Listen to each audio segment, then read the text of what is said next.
Operation করে চোখ ভালো হয়ে গেল রূপার। মিশকাকে পুলিশের হাতে ধরিয়ে দিল রূপা। বন্ধুরা, অনুরাগের ছোঁয়া সিরিয়ালের আপডেটে আপনাকে স্বাগতম।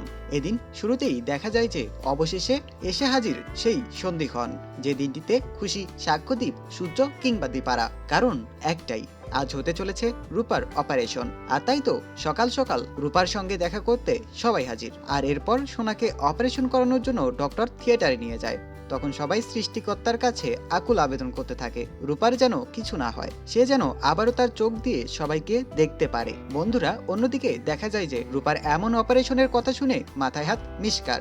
এরপর রূপাকে মারতেই মাস্টারমাইন্ড মিশকা আগে আবারও এক ছক। নার্সকে টাকা দিয়ে কেবিনের পিছনে লুকিয়ে থাকে মিশকা।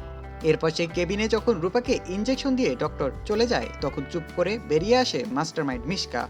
এরপর রূপাকে মারতে কোনো প্রকার দ্বিধাবোধ না করে একটি ইনজেকশন রূপাকে দিতে থাকে মিশকা। তবে ঠিক সেই মুহূর্তে দীপা এসে হাজির হসপিটালে। এরপর হসপিটালে মিশকাকে দেখে দীপা চিৎকার করতে থাকে। এরপর একসময় মিশকা ও দীপার মধ্যে ধস্তাধস্তি হলে গুরুতর অসুস্থ হয়ে পড়ে দীপা সেনগুপ্ত। এরপর সূর্যর সাথে সাথেই দীপাকে ঔষধ খাওয়ায় এবং তার অপারেশন করাতে থাকে, যদিও তখনও জ্ঞান ফেরেনি দীপা চক্রবর্তীর। আর এইদিকে সফলভাবে অপারেশন শেষ হয় রূপার। আর এতে করে সবাই আশাবাদী অতি শীঘ্রই চোখে দেখতে পারবে রূপা সেনগুপ্ত। তো বন্ধুরা, তোমরাও কি চাও অতি শীঘ্রই সুস্থ হয়ে পুলিশের হাতে মাস্টারমাইন্ড মিশকাকে ধরিয়ে দিক রূপা সেনগুপ্ত?